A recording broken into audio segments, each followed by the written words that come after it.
It's a funeral today. Normally, this church stairs and this whole courtyard is filled with folks who are drinking and getting high, and it's really an eyesore. But today, it's a funeral, and I don't even know how they're standing there because I went there the other day to take pictures, and it reeked of urine. I couldn't even get close to the top of those stairs, so maybe they washed it down today. But yeah, normally all day, every day, they hide up in the stairs in these doorways and they smoke weed. And I've seen crack, I've seen them drinking, I've seen people making out, I've seen everything here. And even sometimes 2, 3, 4 o'clock in the morning, they're out like it's the middle of the day, yelling up and down the courtyard and street, and it makes getting rest very difficult. I got raccoon eyes because if it's not them out here making all the noise and they play the music loud no matter what time of day, it's the girl next door, gringa next door, who thinks it's okay to bump her music 24 hours a day, the bass, and she likes rap.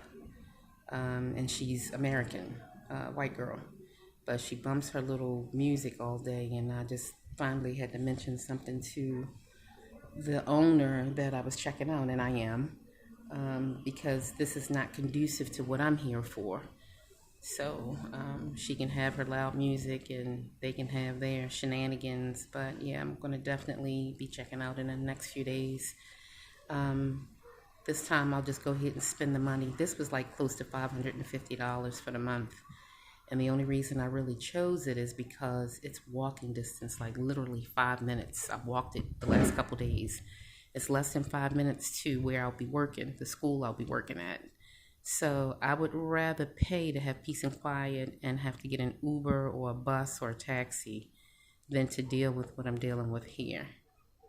So I'll find another unit, and I'll send you all pictures and share that with you. But again, this was like $550, everything included. And it's a nice space if you don't care about certain things. Me, on the other hand, it's just very difficult to get comfortable. But yeah, it's a funeral today. And I'm just waiting for them to, I guess, bring the casket out. I saw him take it in. And I don't know. I think if I'm not mistaken, and it was told to me by friends in the Latin community, that they walk, at least Colombia, my ex-husband's family and all, that they walk the casket to the final resting place. But I guess times have changed. They got a hearse, and it's a high-end day. It's a high-end day hearse. But I was always told that they walk the caskets to its final resting place, but I guess they're going to drive it.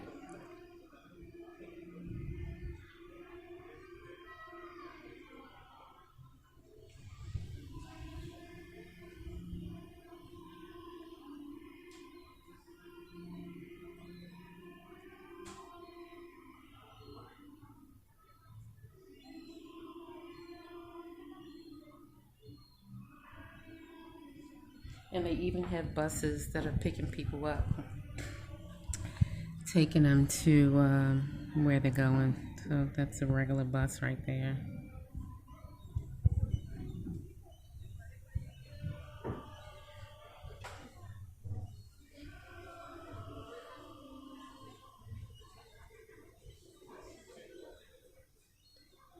And I noticed that there are a lot of Africans here. Maybe not African American, but Africans. I met a few yesterday, and it's interesting because they speak an interesting Spanish with a French accent. I could pick up a lot of the French in their speaking, and so I had a conversation with a couple yesterday who were from Sierra Leone, and somehow we were able to communicate. I know a little French, and I know a lot more Spanish than I do French. But I learned that they were from Sierra Leone. They are here vacationing. that there is an African population here. It's a very small, but they told me what area it was in. So when I get some downtime, I'm going to try to travel there because I want to see what Afro-Chilean or what the Afro-Chilean community looks like. If it's any worse or any better than, probably worse, I'm sure, than where I am now. But yeah, I'll share that footage with you all when I get a chance. It's just very interesting to me how the descendants of slaves are living in different countries other than the U.S. So everywhere I travel, I always want to seek out the African culture to see just how things are. But I know when I was in Colombia and the Afro Colombians that I met, and I was able to go out with, and we went out and had drinks and everything, it was so emotional because you would think that they'd be bad off like we are in the US, but they're not. They're actually living their lives like free being who they are because Colombians are very welcoming of the Afro Colombians, unlike the Americans being open to the African Americans.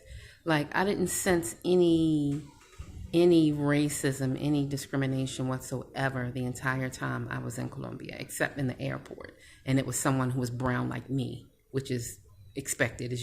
I'm used to that. But I didn't have one incident of racism or discrimination the whole time I was in Colombia. And I think since I've been here, I may have experienced maybe two incidents that were very subtle. And it could have been me overthinking it. One was with a taxi. I was trying to get a taxi, and the taxi driver told me no. He waved his finger no, but he took an elderly couple in. So I chalked that up as a mestizo elderly couple. So I chalked that up as possibly, seniors getting preference over, someone young like me. And then the other was walking it. Well, no, actually, yeah. And then another one with a Afro girl. I was trying to ask her how much the tomatoes were, and instead of her saying excuse me or whatever, she kind of looked down her nose at me and said, "What?" Man, if she was up a little further home, she'd have got punched right in the face. But she was very, very, very rude. Black girl, African girl. And then another one in the airport did the same thing. "What?"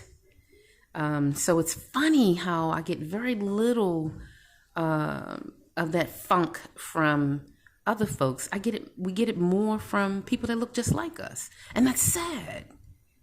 That's sad. It really is. But I guess they're bringing out the casket right now. But I'm enjoying myself. At the end of the day, I'm really enjoying myself.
This is a traditional Chilean neighborhood. Very few tourists. Very few tourists. I usually opt for the non-tourist areas, but I'm not getting any rest here. This is probably one of the loudest, most drug-infested, most littered. It's just a really dirty little area, and I hate to say it that way, but it's very urban.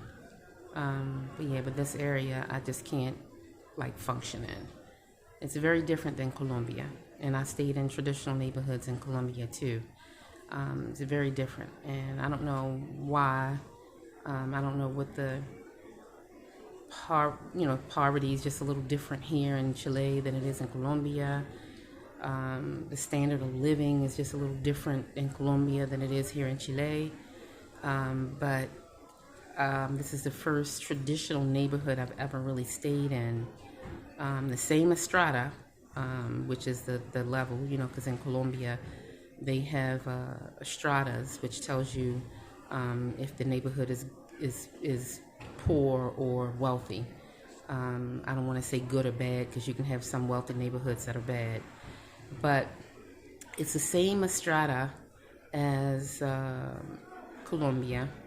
And I don't even know if Chile operates on a straddle basis, but when I looked, I compared the demographics, the income level and things like that. I compared a lot of things, and it was the equivalent of an straddle 4 in Colombia, but it's not. It's more like a straddle 1 or 2 in Colombia.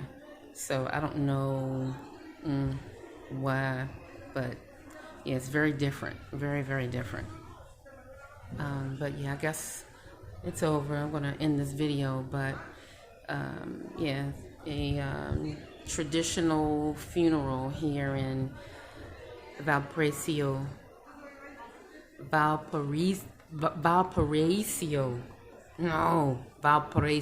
right, Valparaiso, Chile. I'll be leaving here in a few days.